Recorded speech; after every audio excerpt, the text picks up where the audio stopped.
All right, what's going on, guys? This is Rob, and we are back with Defenders Beyond, and the ending of the story is nuts. Oh my God, it's so good. The story itself is amazing. It's just ridiculously awesome. But what this does here is this basically picks up with one of the Beyonders, and I say that because we're going to see more, but it picks up with one of the Beyonders and kind of the main Beyonder basically talking to the Defenders and kind of giving us a sort of new origin for everything. Now, what Al Ewing does here is he blends the origin of all things in existence from his Ultimates run with the Beyonders themselves. So for those of you guys who saw our videos on Jonathan Hickman's Avengers and New Avengers, oh my God, that story, or you saw our videos on Al Ewing's Ultimates, bear with me here because we're going to kind of bring this together for people who haven't. So the idea behind this is what the Beyonder says in the beginning, there was the first firmament. Now the way this origin worked in Al Ewing's Ultimates, and he really again is kind of carrying it over here, the first firmament was basically created by the one above all. That's the only real indication that we ever get when it comes to its existence. But the idea is the first firmament was basically the only thing in existence. You can call it a universe if you want to. And what the first firmament did is it created a group of beings that were called the aspirants. And these aspirants were monochrome in nature, right? They were black and white, and that was it. The idea behind this is that the aspirants traveled around the universe. They created galaxies, stars, solar systems, planets, life, all that kind of stuff. But whenever they created anything, they went to the first firmament and they sought its approval. If the first firmament hated what the aspirants had done, then the aspirants would destroy their creation and they would start over. If the first firmament approved of the creation, then that creation would continue on. But there was a subsect of the aspirants who actually disagreed with the idea of seeking approval for their creations and believed that things should change and evolve and grow. And so what this subsect did is it gave themselves colors and a different form and started calling themselves the Celestials. And then ultimately a holy war broke out, a war between those who were faithful to the first firmament and those who were not. The Celestials ultimately won, but in doing so, shattered the first firmament into an infinite number of pieces, and that's where the first multiverse comes from. And so when that happened, the birth of the first multiverse led to an infinite number of possibilities. And that's why, as the Beyonder explains this, he says that what we got was a multiverse of possibility, where each what if would become its own what is. Because prior to the multiverse, it was just, what if this happened? What if that happened? And you would never find out. But when the multiverse came into existence, it was, what if this happened? And then that what if became its own universe, meaning it became what is. And so as time progressed, this is where the origin of the Beyonders comes into play. And it's a part that might prove to be a little controversial because of the fact that a holy war did break out between the aspirants and the Celestials. In order to prevent a holy war like that happening again, seemingly the end of all things, the Celestials created the Beyonders. And the idea was that the Beyonders were created with such a level of power they could destroy the Celestials if they needed to, hence the reason why they were a failsafe. It wouldn't make any sense for the Celestials to create a group of beings that could prevent any kind of a celestial war from happening if those beings were incapable of destroying Celestials. And so ultimately what ended up happening is when the Beyonders were created by the Celestials, they literally just existed out there, right, in the Beyondverse, as just kind of a thing where it was like a failsafe, right? If things pop off between the Celestials, a great big huge war takes place, and all things could be jeopardized, the Beyonders could step in, they could annihilate those Celestials, recreate them, and then leave again, right? That's literally all it would be. The kicker about all this, and what's so interesting, is you literally have the question that's asked by Blue Marvel in them, right? Like, they're kind of like, okay, so how do you reconcile basically the destruction of the seventh cosmos, i.e. Jonathan Hickman's Avengers and New Avengers and Secret Wars in 2015? But before we get to that answer, one of the things that's really kind of asked here is, this Beyonder they're talking to, is it the same Beyonder from the original Secret Wars in 1984? And the response to this Beyonder is, yes, I am definitively that Beyonder, but I'm the more adult version. Now, here's where things get interesting, right? And here's where we kind of bring in Hickman's Avengers and New Avengers and reconcile those things. So when Jonathan Hickman wrote Avengers and New Avengers, and he introduced the Ivory Kings, the Beyonders, whatever you want to call them, right? The White Lords of Wild Space, which I still say is one of the coolest names for the Beyonders in the history of Marvel Comics. When that whole thing happened, what we didn't know was how you reconcile the Beyonders with the Beyonder that we saw before. And while Hickman did that in a pretty significant way, or pretty basic way, like literally it was Black Panther analyzing it and saying that version of the Beyonder was a child unit, or at least I think it was Hank Pym who said it maybe.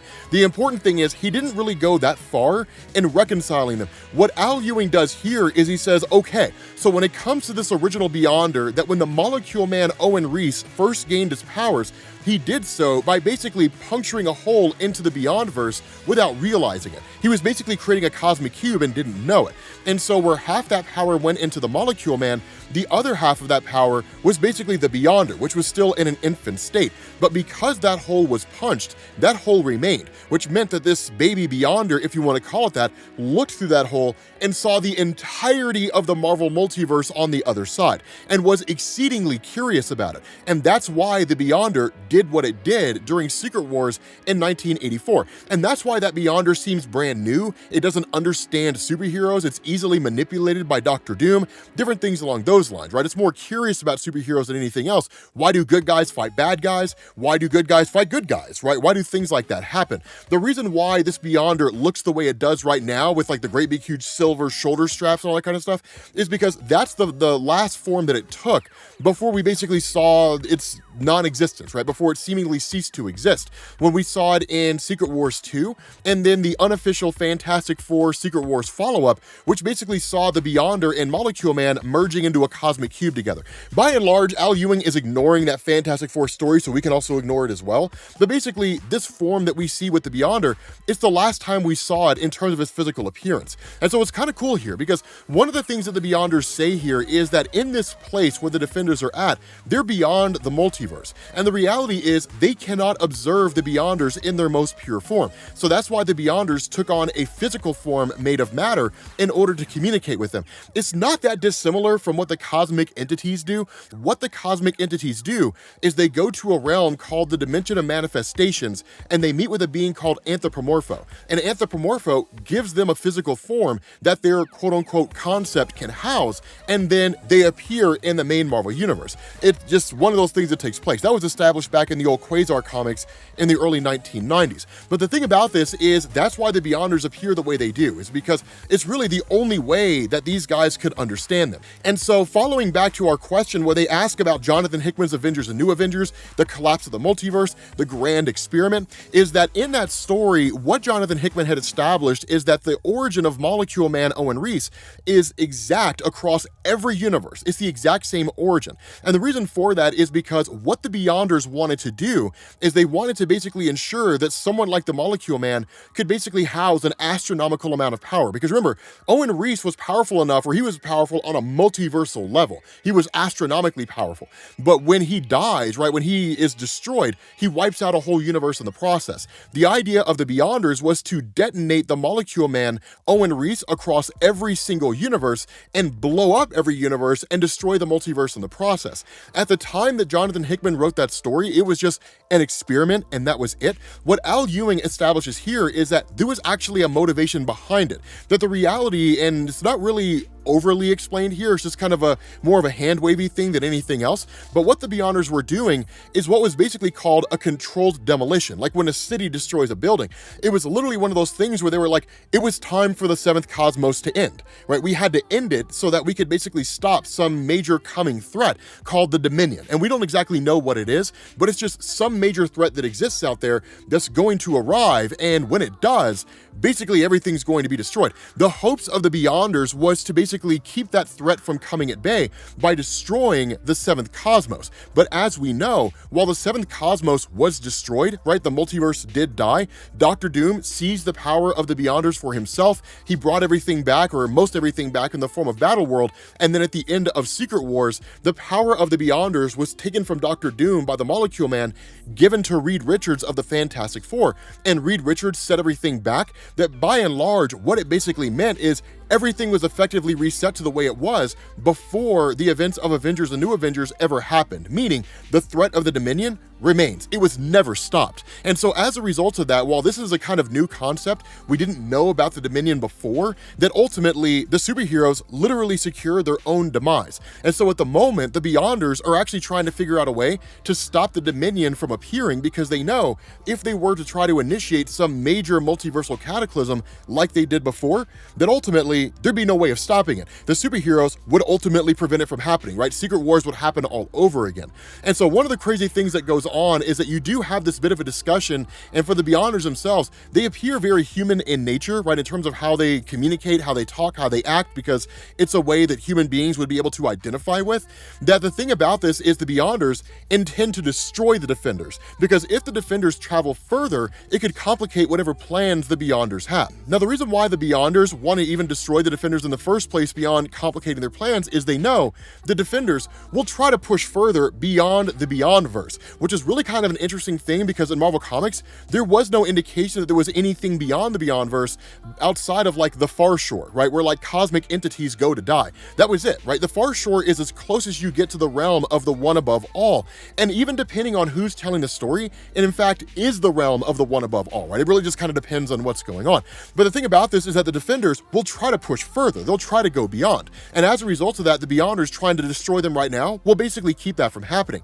And so Blue Marvel gives America Chavez the Eternity Mask, because remember, the Eternity Mask, it's basically a plot device, right? It's just a giant MacGuffin. It'll allow whoever's wearing it to have power on par with whoever they're fighting. What this establishes is that there's no limit to the level of power that the Eternity Mask can copy, because you literally have America Chavez who gets into a hand-to-hand fight with the Beyonder itself, but while she's dealing with the main Beyonder, you in turn have the other Beyonders that try to destroy the Defenders. Now, the cool thing about this, and kind of a caveat here, is remember, Loki is now the god of stories, which means that Loki controls the narrative. It's basically a metatextual way of Al Ewing saying, like, Loki controls what happens in a story. So it's really kind of a weird thing, because at this point, Loki's like, you're now confined to the stories that I create. And if the story that I create says, we as the Defenders will find a way to destroy you, then that means we as the Defenders will find a way to destroy you, right? Like, that's going to happen. There's no conceivable way to stop it. It's simply just a matter of time. Now,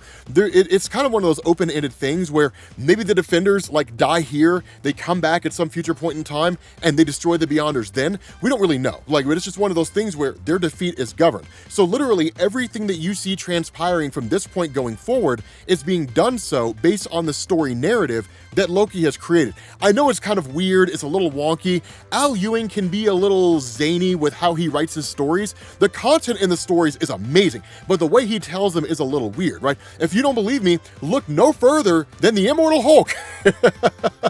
Because literally at the end of that story, we find out what happens when the One Above All hulks out, and basically he becomes the One Below All, and is kind of nuts. But as this Beyonder is trying to destroy the different members of the Defenders, Blue Marvel basically charges up and destroys this Beyonder himself, right? Literally, Blue Marvel kills a Beyonder. Now, he does, but he doesn't, right? Like, he basically destroys the physical form of the Beyonder. But the reality here is that these guys are living raw power, right? Just raw creation in its most pure form. They cannot be truly annihilated and destroyed. They can only ever be destroyed in the moment, right? Temporarily. That's all they can ever really do. But because it is a body made of matter, and Blue Marvel is a living antimatter reactor, it's literally just a knife punching holes in cheese. That's all it is, right? Just it's a hot knife through butter. So he just destroys this physical form of the Beyonder, and that's basically it. Now, eventually it does reconstitute itself, but they also realize that there's basically a portal that the Beyonders have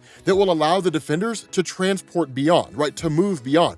And so literally, the Defenders end up traveling through this portal, and then the kind of main Beyonder from Secret Wars follows them. And what they end up doing, and it's really one of these crazy things, the Beyonders ask the question, the Broken One gives chase, right? The Broken Beyonder is what they call him.